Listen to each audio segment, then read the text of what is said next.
abannafa ba NUP bakyagenda maaso n'okuvetinga bebagenda okwasa bendera. Yes, era batugenda nti harmonization bagikkiriza twalebe kyabadde nansana Foot Soldier 311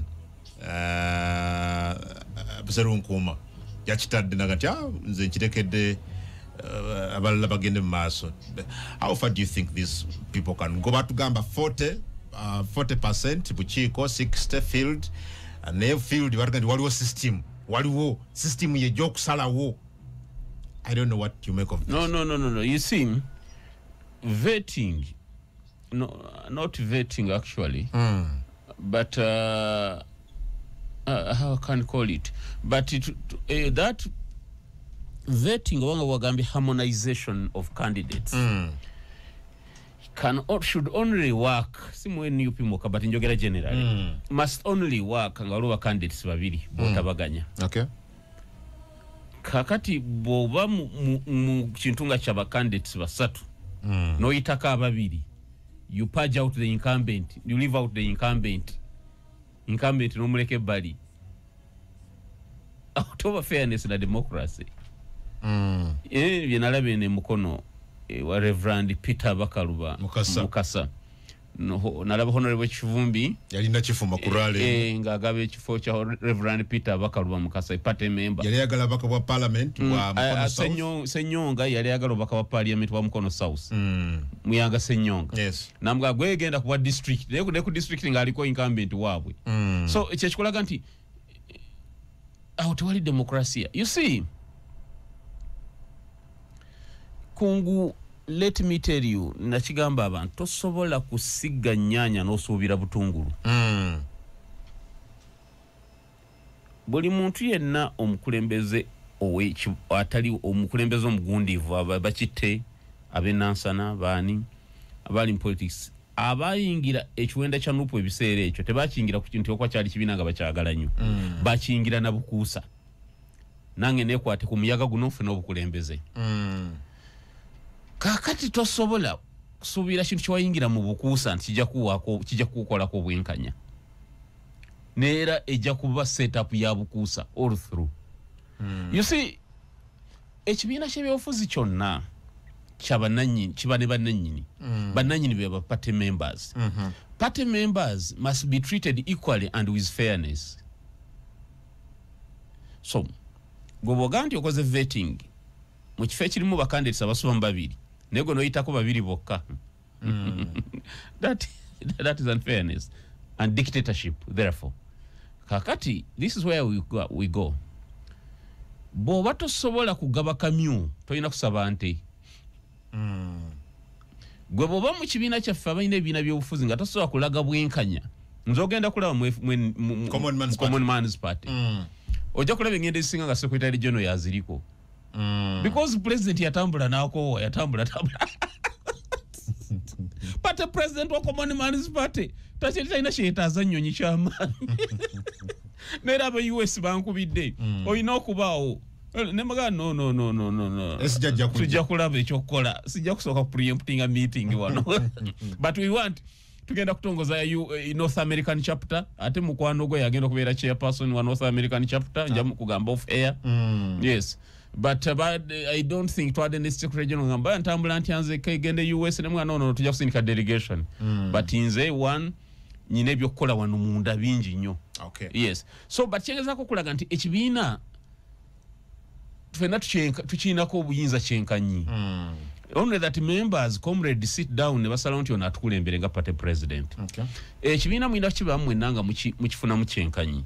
Nze bw'ogamba nti ojja kunkolako nti nze obwa meya wange obwa MP wange goyina right ebunzijako nenga go president bo president oba secretary general fete tuyina na right ebogerako.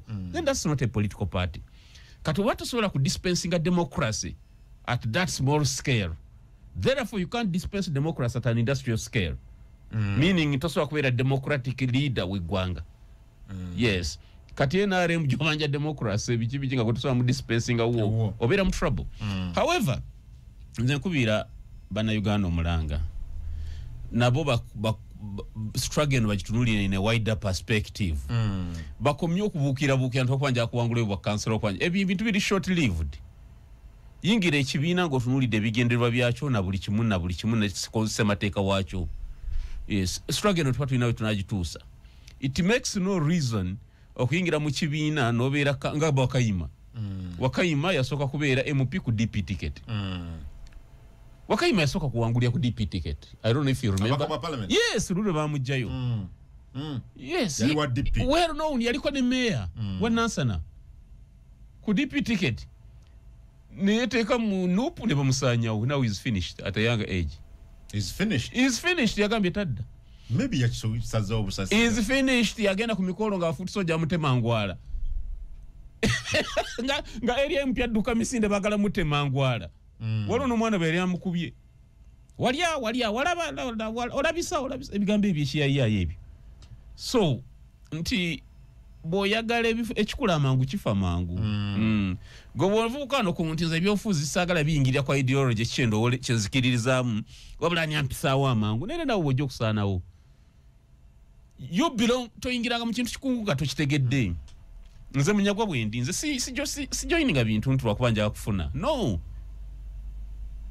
Bugembe yayimba nti olowoozo Bugembe yayimba Pastor Bugembe. Nti olowoozo zimba kalinayo kumbe wesimira ntaanayo. That song when you read between the lines wowuliriza between the lines nga towuliriza lines zenyine but between the lines it carries a lot of message. Waliwo ebintu byolowooza nti kankibuukire nzimbye kalina yange kumbe weesimira ntaanayo yegenda okutta. Exactly. Nope is going to bury so many political actors. Today you know they will not leero tebagenda kuntegeera naye genda kubasanyawo. They're going to bury all of them. They're going to be buried. Twetaaga limbo y'ebyobufuzi ennene. Nga bagendayo kufuna amasannyalaze. Nga tebategedde enkola yayo eri etya. Naye kati bano abatagenda funa tiketi jo Mwami Lewis Lubongo yasaba wano kyetugenda nti basobola okujulira mu executive board. Waliwo executive board. Bino kati kanko ekyokola process ereta ba flag bearer byegenda okukola bw'otakkiriziganya nabyo oyina omukisa okwekubira enduulu. Wa executive board. Let me show you the unfairness. Kawempe South oyinayo chairman Nyanzi. Oyinayo Roy Sembogga. Bonna bali ku tiketi egi. Emu. Wabula gwe Honorable Kyagulanyi okutte muganda wo Nyanzi ogenda naye kuli ebyemisana mu constituency. Balidde kyemisana wandeke. That is a clear sign that you have endorsed him. He's already anointed. Is that what you read? Yes. He's already anointed against Roy Sembogga. Already tugenda wano nga Nyanza in advance. Exactly. Exactly. Finished. Aba yatambudde na mukulembeze Finished. Of all places ogenda mu constituency. Finished. Roy Sembogga political limbo. Funa ntaana basima. He's gone. Roy is gone. Roy is gone unless he redeems himself, but he's gone. Njakuza nga Roy afunye bendera. I'll be here. Ekizibu wontamira ntobiza. I wish you could bring me back and to analyze nga bitwayogera kedda. You see, bino tubibaddemu. Roy is gone. He's gone and I called him nemga you are going. Nze walo foot soldier nvuma ne manti Kyagulanyi anvumye. Nalabye rumbuye nga avuma Roy ebigambo bitayisika mukamu ne manti ono bamaze. I plan eriemu muzimbe image ya Nyanzi nga umuvuma Roy. Tugenda mu marketing nga aweddewo. Roy is gone. Again. Namugambye Roy ogenze.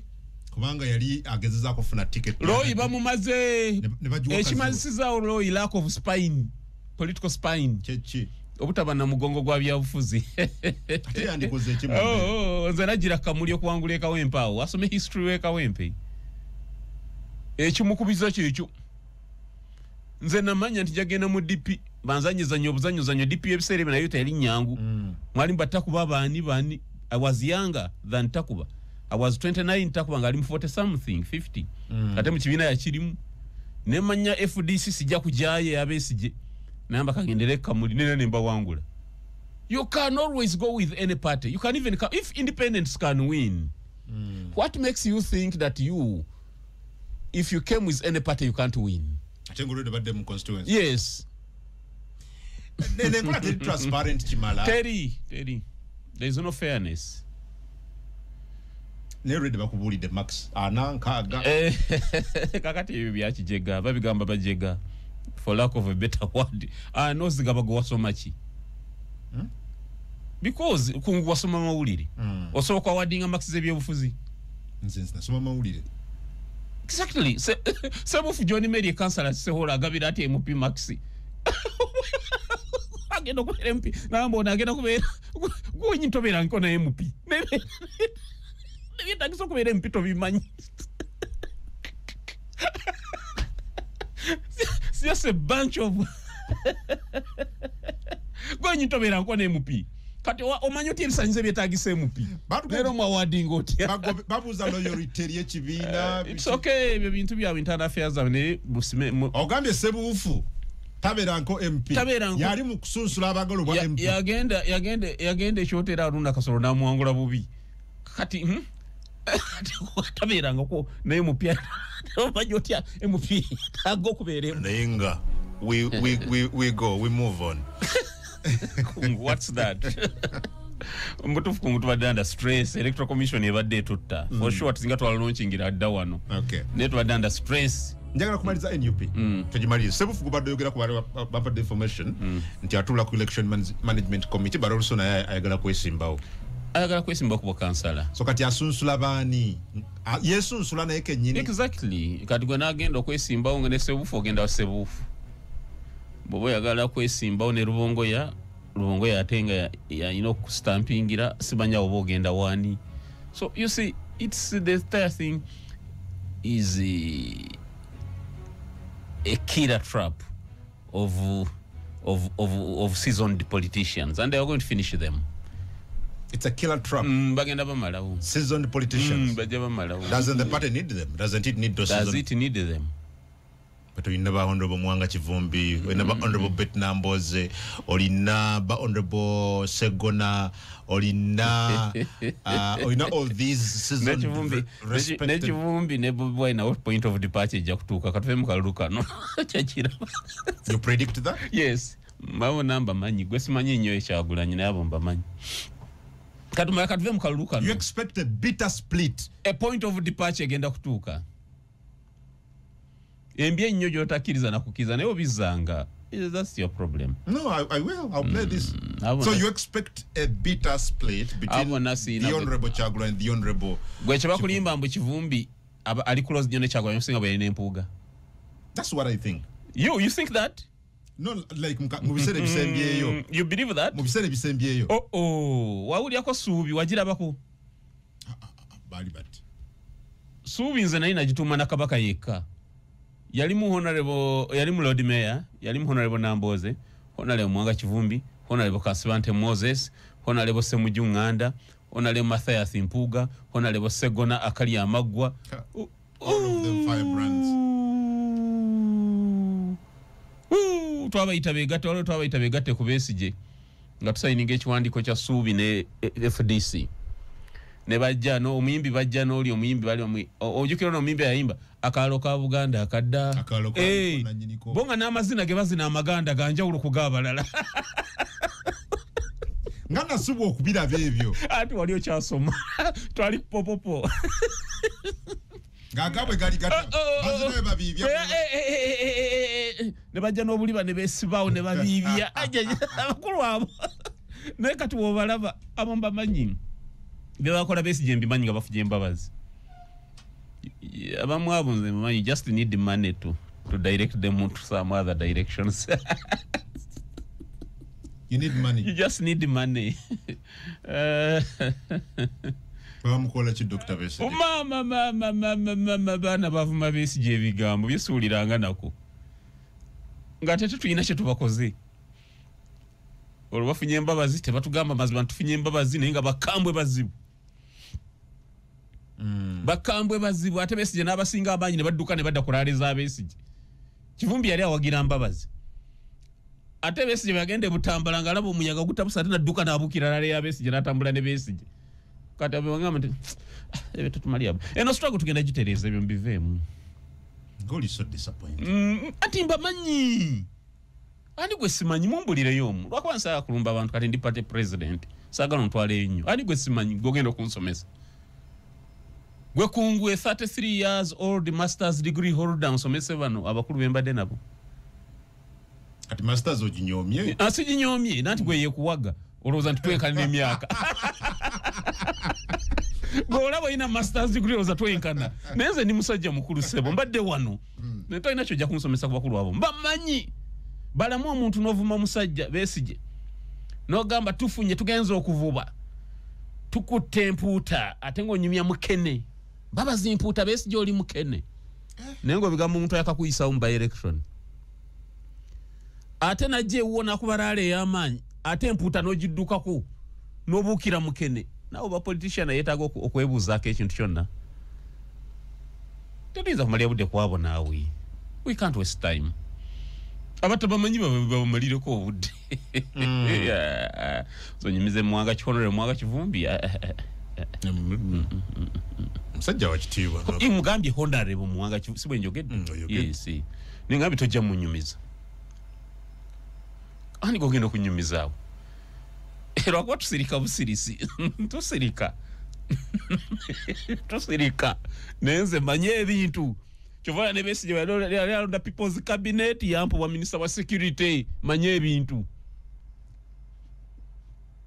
ebintu mbimanyi tojja kunyumiza opposition ya wana okay but bye tulabye mu internal process ya NRM do you think kino nupu kyekola tekijja kuba nga kiri kubanga both parties bali mu internal processes nga boyogedde but echa NUP really chali too bad and we're going to look at it but do you think echa NUP kibataso kuba mu mivuyo nga kyetulaba mu NRM nopu bajafuna emivuyo mingi nnyo jojja kuba mibi nnyo because ijja kuziika abantu abaweerako NRM ekyayo kyali kibi nnyo naye ekiinako eddagala yo batemula abantu nati ye President Museveni ajja baricycling abaweevu ebifu abasigaze but bano gwe togenda basigaza abamu bajja nafudduka ko bayingire mu NRM kasita batafuna omuntu mu sente ze zigenze ziriiriddwa ne ticket tagifunye toyinza obutamusigaza nnyonnyola ku kino bano abali mu fundraising because li waliwo abaawayo ensimbi bukadde 10 bukadde 5 bukadde butya nenga yes that was fundraising but ate waliwo ne activity endala y'okugaba bendera I'm wondering bana bawaye zaabwe bana babendera tebagenda kufuukira kibiina kizibu of course they will pana bote baziwayo mutima mulungi baziwayo kola ki kusanyusa bali nti nze nsinga ngwalabe yaweera mu kyama bawalwatu kusanyusa bali so of course akavuyo kajja kuba kanene and musime erimbo you see tufuna erimbo y'ebyobufuzi come again tufuna erimbo y'ebyobufuzi ekiba kitakisa tusime mass grave oyagala mass grave yabana byafuzi mu opposition agenda okusaanawo baani bola abagenda okusaanawo bangi ono mpita nja kujja ne list oyogedde ku omu Dr. Roy ogambye oyo maane yane mye Malende Lero gwe why are you asking those Honorable Shami Malende yabaka parliament omukyalo wa Kampala kubanda baba mukuba waliwo kati Zahara Luyulika waliwo mukwano gwange Winifred Nakandi oloza tebe ya Luyulika nenze lwaki onteka mu affairs ez'ekibiina ekirala ndeka naawe ikungu naawe oyagala nnyo entalo leave those people to do their things. You're a political analyst and a researcher and an intelligence guy. So you speak with facts. But what matters? But me, what I would love. But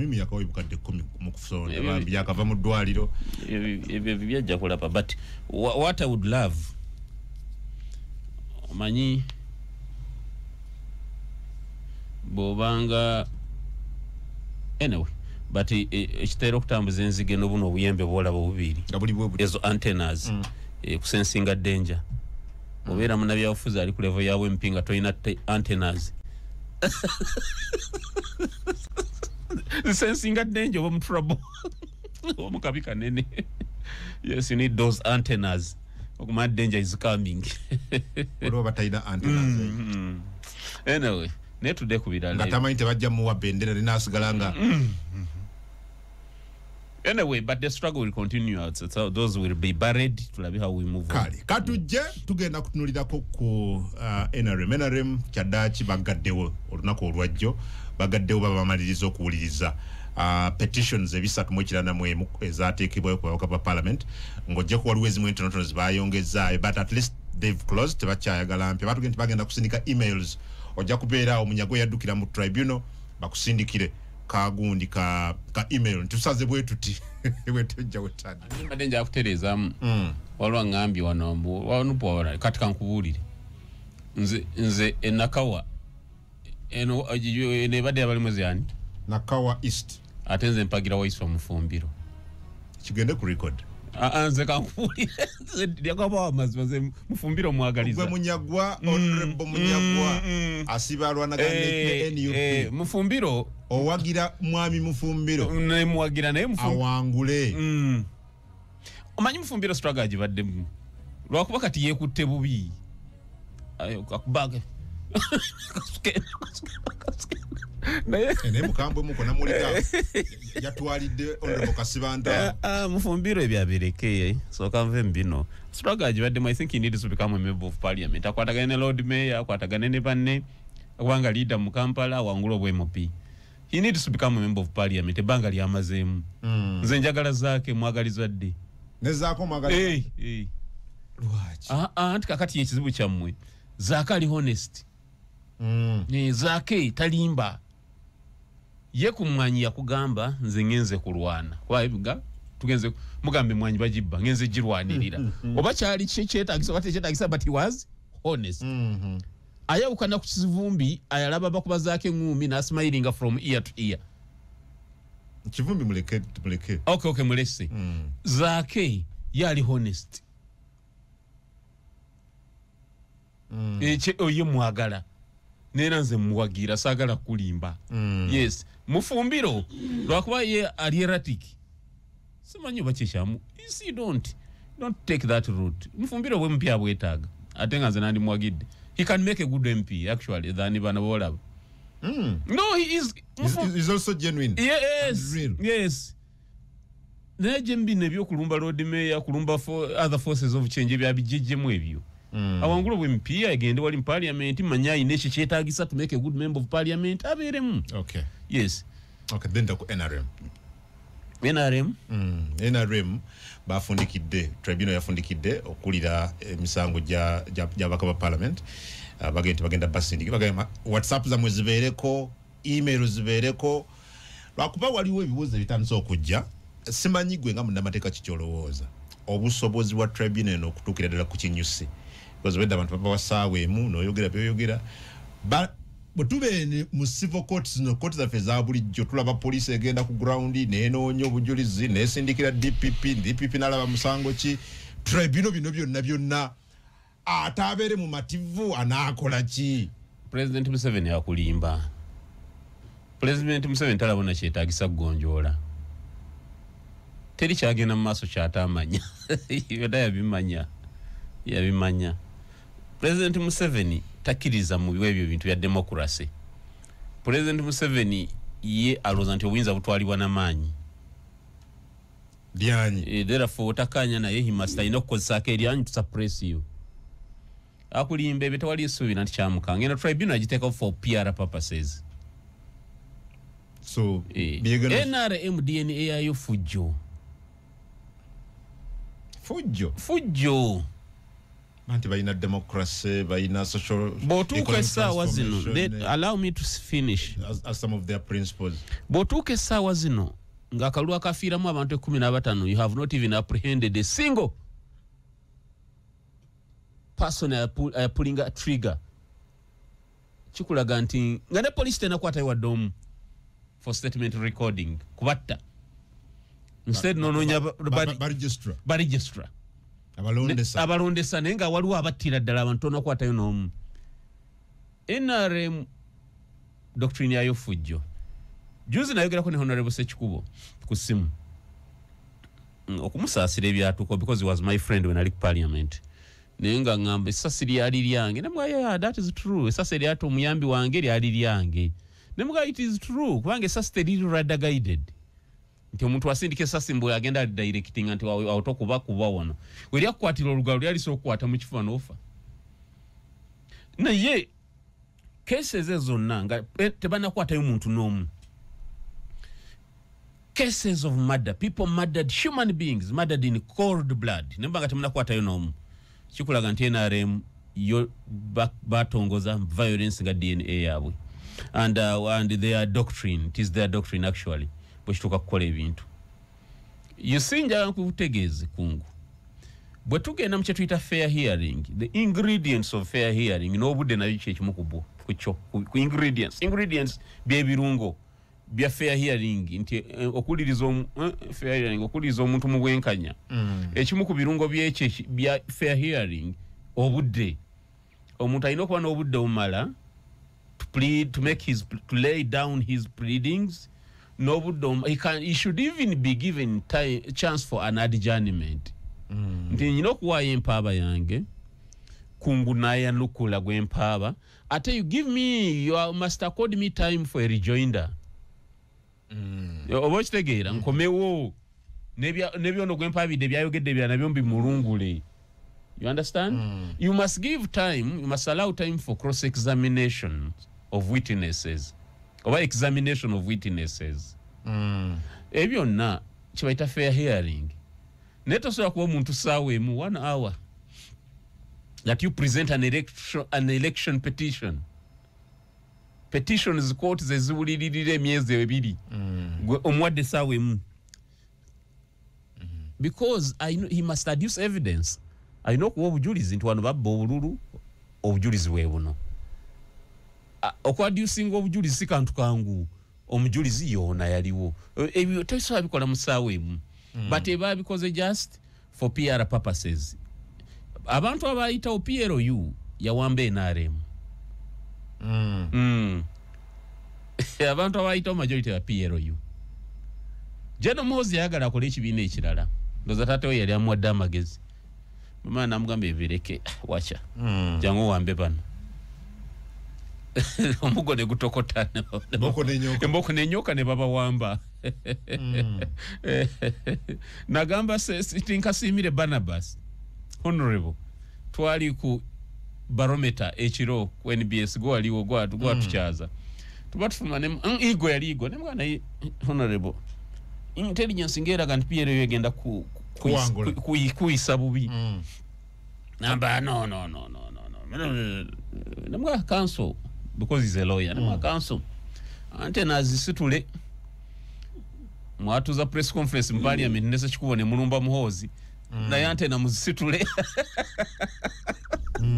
omanyiza ndiye mere nenzikuta nendoza ate nenkuba ne kubusimu nengazalinga information nemuganga ndaba bagenda kuyisamu egali nga yawo kana PLU ye yabawambye olwaye wadde muhozi amagezi ndoza je no muhozi namugamba todambya kola kibiina kipya wamba bano gatate bing musirikale ndoza nabayisamu egali nga bebasi bagenzo okuzukuka bali bamanyikirwa se kikuboka bagenzo fenda batumaze kati agenda kutuka nga NRM caucus NRM neeta abaka katubalenga bina God forbid nerete ebina katonda akitutaase ojja musanga kubina inako ebisatu kati caucus NRM nga ajina ono bwati ejja kutula kya kwanza ojukiya taatawe bali bamwe ekisanje ekyokusatu bakimwerawa ekyokuna ekyokutaano bakimwerawa chobe kyankwanzi ona lebanite aliokafukamire aliokafuno bwa minister bagenda funa yo muwalo mbabaza aliokabere disappointed baja funa kinyamatama baja kuba kyankwanzi bafune kinyamatama baga akalwa akaddako fenga NRM kokasi solo candidate je no muhozi kigwerawo ebyawedde PLU yabawambye chovola akabanda yogeza amanyi manji walabye kabanda nene jino muhozi yabebaza nagamba jagala okuyoza aba PLU yawambye ekibiina tebakulimba jeno muhozi yabawambye jeno muhozi yawambye NRM yagitutte laba ati problem yamwe je mulina NRM mpambe yawambiddwa ba MP abaddaka NRM jeno muhozi agera kwa mune bitundu kinanda ku 10 parliament ye 12 baja kutula wali so that means okusira kunyonyolayo that agenda domi NRM yagenze mu mikono then even parliament egenda kuba yiye ne speaker dako uwe ino kisanje kide ku kyondo ba nitaba bwana abanga ali royal General Muhoozi watabeeroyo bagenda mugo ateekwa kuba royal then ali safe ndakastana labanga ani mwete mwagala biwulira ali safe then bwatabe bagenda mugo kubanga abasinga obungi abaka bagenda kusinga obungi kugwe they're going to be loyal to General Muhoozi. Exactly. To the extent that ne President Museveni tate wana alondo omuntu kwa minister General Muhoozi gwatakanya naye bagenda mukubira mukachiko ka parliament omufulumi. So General yadde na strategizing. Atana bigamba abatinka simire nga woyo tinka simira waka ona tinka simire nga wakana. Ne nkubira se chikuba amasimu manyi ngatakwata nebwa waye igali nganjiraba babalabula nganda be gali ona withdraw jakoze okuva mu the birthday zino ne bipate byabadde akola adde mu maje ateka kina ate nze mbi bagamba nti Muhoozi ya planninga ki mumuli amugira jeno ki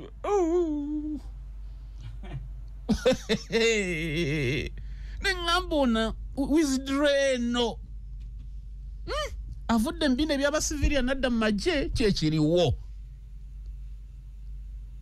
notakula omutwe na waliwo ekitali kituufu gendo ku myaka na mwemeka gendo kweza weze emyaka 5 tasobola kumalaga kivaamu waliwo problem waliwo problem alina mapesa gani najja akola changes awo mu kamandi y'amagye CM inagikyusa wabira bala bebe byonna byonna ebe yali ategekera ayine kikwekweto kye yetegekera nere kikwekweto kye kino chovala akabanda yakuyimbide onalebo kabanda nagamba akapande akapande mwakasomye bubi akapande kasoma maji bobanga wasomye maji kabanda yayimbya akayimba mbwa akapande mwakasomye bubi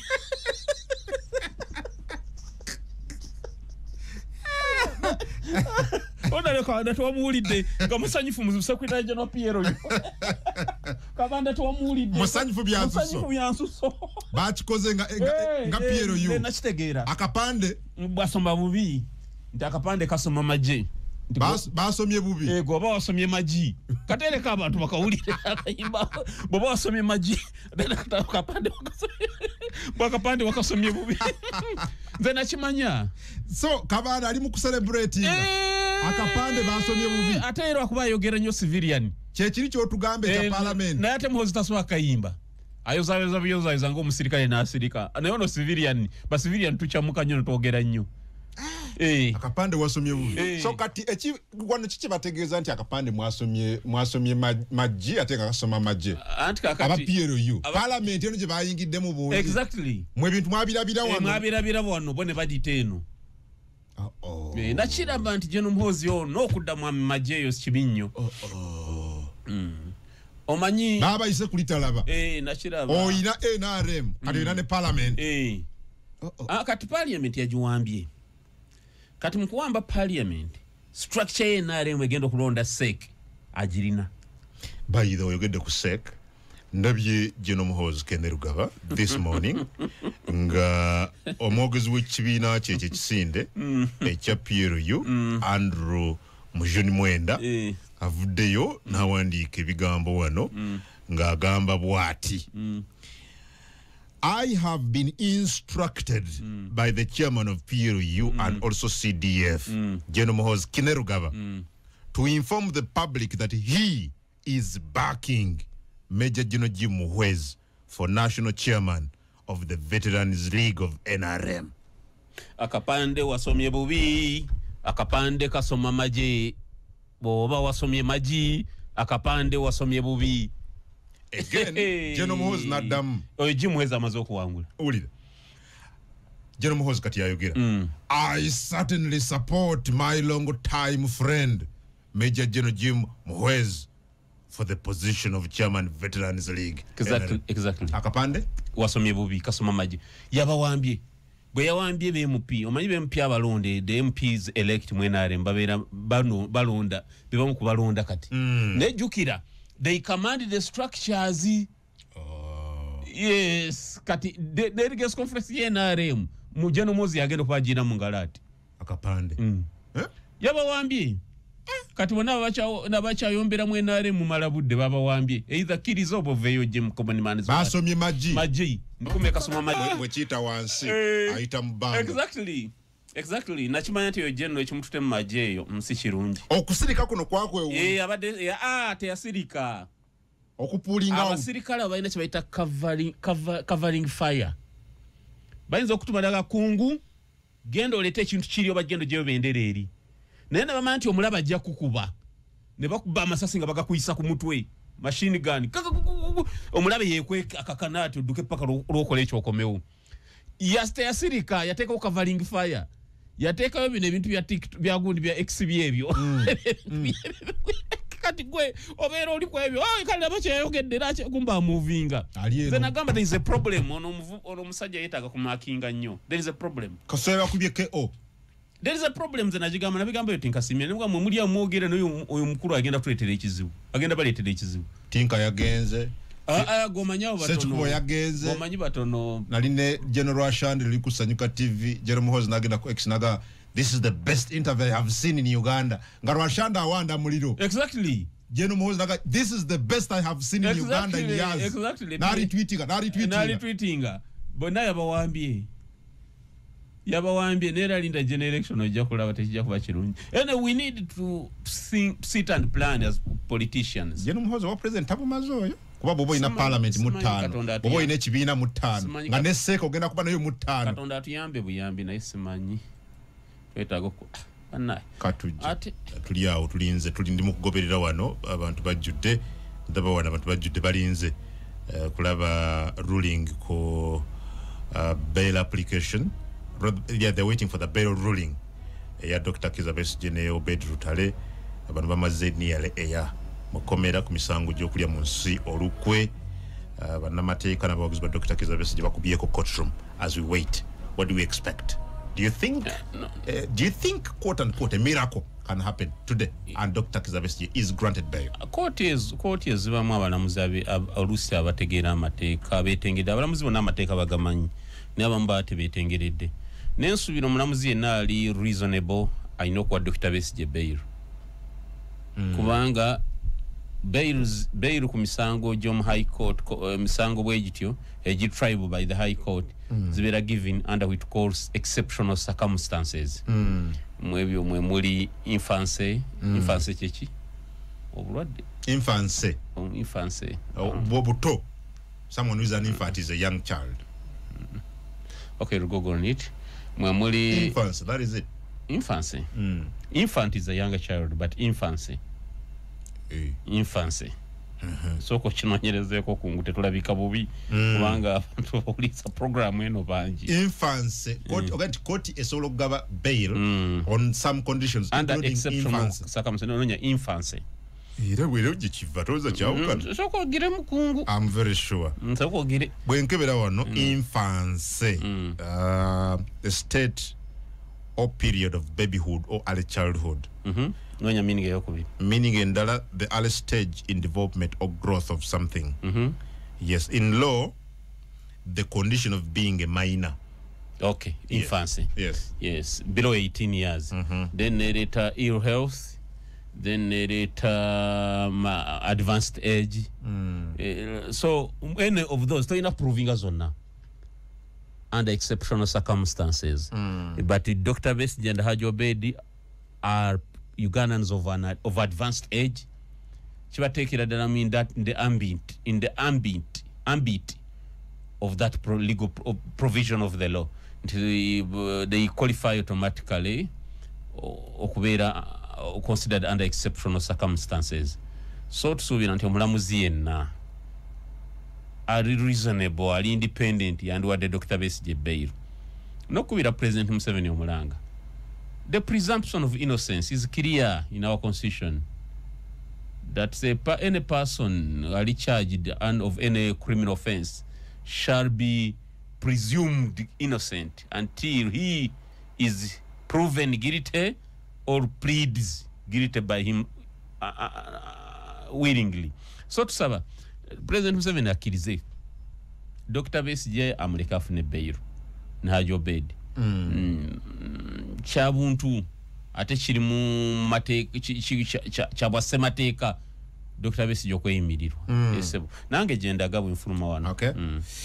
Okay, kale webali jagala dakika zino omusanvu esigaddeyo tunfuna amasimu ontwaliko ebweru. Russia eringa eri little bit quiet nga Trump ku move ya Trump ya nuclear.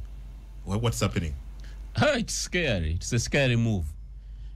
Of course Trump kye movies taina kipya kye yakoze. It was a political statement just. The US submarines naddala eze 14 the Ohio class ballistic missile submarines. These are nuclear propelled submarines zikozesa maanyi ga nuclear tezitokota teziri fuelinga zikola zitya. They can hibernate under at the bottom of the ocean okumala emyezi egisoba mu 3 oba 5 nga tezeeko waggulu omere egisalako ekirireyo neyebaka ku nnyanja wansi ku ntobo y'ennyanja emyezi 3 oba 5 ng'erimu abantu 14 nga kubuulira ntemu nnyo tosobola ziraba kyova Trump yagamba you can't even detect them, you don't know where they are. Kakati ezo buli gwanga erya nuclear kirimanywa nuclear naddala North Korea, China ne Russia, America yazeetoloza rubirezo weziri jeziri tezivaayo zibeerayo emyezi mingi tosobola nezibeera ku nnyindo yo bweziti ntiro bazifuuyira efirimbi eggwanga lizimalawo isi kakati emu yeetika missile za 2 eza nuclear naye nga buli missile mwerimu warheads 6-8 bayita warheads missile emwe bamu warheads nti ballistic missile ebwe egenda ne fuluma obwengula bw'ensi okudda ejjanga ya masa sana. You understand? Warheads. Ate buli warhead ne bagidirecting anti gwe kuba Kampala gwe kuba Mbalala gwe kuba wano. So meaning nti ojja kusanga nuclear missile gundi emeri emwe so kumala wa Africa. Ebibuga bya Africa nga 8 ne biteeka kutta. Emeri emwe. Ne ziri eyo. Kasitaba manti oli wabulabe nga bagireta bagiteeka ku nnyindo yo nga basirika. Katosanga ne Iran yeweeri. Itoiza kumanya gye ziri. Ka Trump bino yada because just ya de politics. Nti billions ragidde sembere mu ageza ku throwing a temper tantrum. No, of course ono deputy president be yageza ku kutisa America bageza ku kumulaga nti wetuli. Ate zimu waliwo submarines endala entemu eza guided missiles. Nti batemula basobola okutemula abakulembeze. So I think Toys taking a lightly nga president wa America agami ngenda ku deployinga ku gwanga liyo Toys taking a lightly. I think Trump yakwata ubi ensonga za Ukraine. President Trump yasoka na yagala nnyo ne yesiga nnyo Putin. Ate nakugamba Putin musirikale ate embega yali mbega ku ddala lya Kano. Trump businessman bobo dealinga n'omusirikale kufe ba civilian oyino kulekamu because the soldiers are trained how to maneuver civilians. So ya mukwata bubi Putin nasoka mu Ukraine obuyambi. Putin nafuna upper hand front line kubanga bwesala ku Ukraine obuyambi obwebyo okulwanyisa ebyaki Putin nafuna upper hand front line. Kati omuntu sajja tayinza kubanga acha awamba agenda afuna territory nonga katesa nga bunaku lwadire mu abako kyawambye so Putin ku front line ina upper hand. So President Trump avayo to assert the US power which but Putin ayino kukakana because America na kusomesa kubaita Armageddon teri gwanga okubeera ne nuclear warheads kirala n'okuzidelivering omulabe wo kirala teri gwanga lisobola ku delivering nuclear warheads 3 mu America tekisoboka emu ogisobola naye emu eyo bagamba bo nti kisoboka emu okuyitamu n'otukuba naye emu eyo olutukuba bweti tulina kumalawo musaawa emu kibaita Armageddon kyenagamba mu Bayibuli ayinza okukuseno kyenagamba ekya John the Baptist yagerako mu Bayibuli the Armageddon nakigamba mu Luka mu kyeyo nti gwemu oyinza ogiyisaawo naye zino ekiddako babukubi yes the Navy triad bagita triad baina kibaita triad the nuclear triad the nuclear triad America inamu eziri ku ttaka ez'omu bbanga eziri mu strategic bombers ezo n'ezo mu mazzi bagamba triad ey'omu mazzi eyina capacity emalawo China singa okukusa nuclear emu netukuba tukumalawo musaawe mu China eba tekyali ku planet yansi China eyo yonna bagimalawo babimalawo bazimalawo to webaawo ko submarines zinga nyezo nga ziri mu warheads kumpi nga ziri mu missiles abiri nga buli missile mu warheads mukaaga meka atosigala wuti kubanga warhead emwe yenkana esinga ne yakuba Hiroshima ne Nagasaki mu bweti kati Schengen ebibuzo ga Schengen tosigala ne president bakutemula tosobola kasuka nuclear warhead kutaka lya America no sigalawo president asigalawo bakuta omudachike musawe mu bafudedda so that's it in the Trump ogundi Putin yakakane batulene ne munne sija muita mukama batulene munne bakanye ne sire twagala kula ku lutalwa nuclear of course America ejaluwangula nenge ejaluwangula ate cost ndi fena tujja ku affectingibwa nuclear yajja fumuka affecting ensi zonna koleki so bakakane nsefu ne mirembe but Trump yashkwata obubi all right ko 075 bili ku musat 07 ku munya 10 munye the studio lines 075 kaga 0 studio lines uli dibiga bya honorable Barack munya so ncho lowoza message nziraba wano pitirivu muko bwana kungu webale kuwereza naye honorable Munyagwa mutufu bohozi chagwada nze Izeman General enganga Masindi mwaraye thank you for the show Munyagwa ebihama byabandi kawa wabyanika byama ngo ebihama byabandi nabyanika gumamangu no bigambira omumfumu nka NRM netoza n'ababwibire byama byoyogedde alandeka kunjogeza lunyankole then Adam nze Eddie ekinoni mu kanala kwendi nnyo ku radio 8 webale nnyo munange mukulu Adam Kungu osozotya the vice aminani webale lweza then nabala comes on Monday Tuesday Wednesday it tells you it tells you what you don't want to hear. Sunshine Boaz Namungona Luyinja. Okay, then Nagamba, good morning, Mr. Kunga. I am Daniel Vamwine from Chitagwenda district, and I am listening in to you here in Kampala, Wilson Road. Nope were brought in to weaken the credible opposition in Uganda, and they have successfully fulfilled it. Mkulu watu wakajebi nakasozi webale Gambi Munyagwa ali musubira kwesimbawo mu Busiro East kyebika akapande yasomye maji okay bali nnyo kale noza JB you are my neighbor nayo liritho tumalirize honorable just Songodo Songodo sija mwandu kulanja kwa nukulo no vice president wa callers because Songodo mulide okay omuntu okweva kulinya tata uli yakutuma no wituma Songodo kiba kiraga omuntu bati kyengezako kulaga nti abantu bana leme kutozanya reverse psychology muganda wange bwe nupu jolimu lwaki temwayingira FDC ne mutereze ebye byali mu FDC no lwaki watandika nupu okay that is reverse psychology my brother okulwanyisa okubeera mu struggle okubeera mu kibiina ekimu no kubanga mufaanaganya ebintu ebyenjawulo ideology kiche mukiririzamu both olutalo mulwana mutya enkwata y'olutalo ne baluwedde kimuzaako kati ogamba Munyagwa yegatte ne Songodo toba fair Munyagwa ne Songodo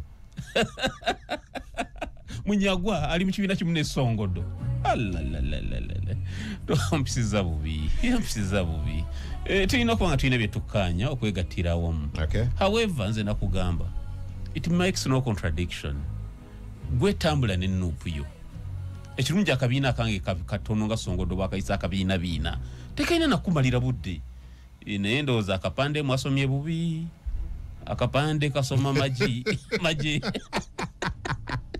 ampuliriza tugenda komano Adam Kungule obwento bwenkoze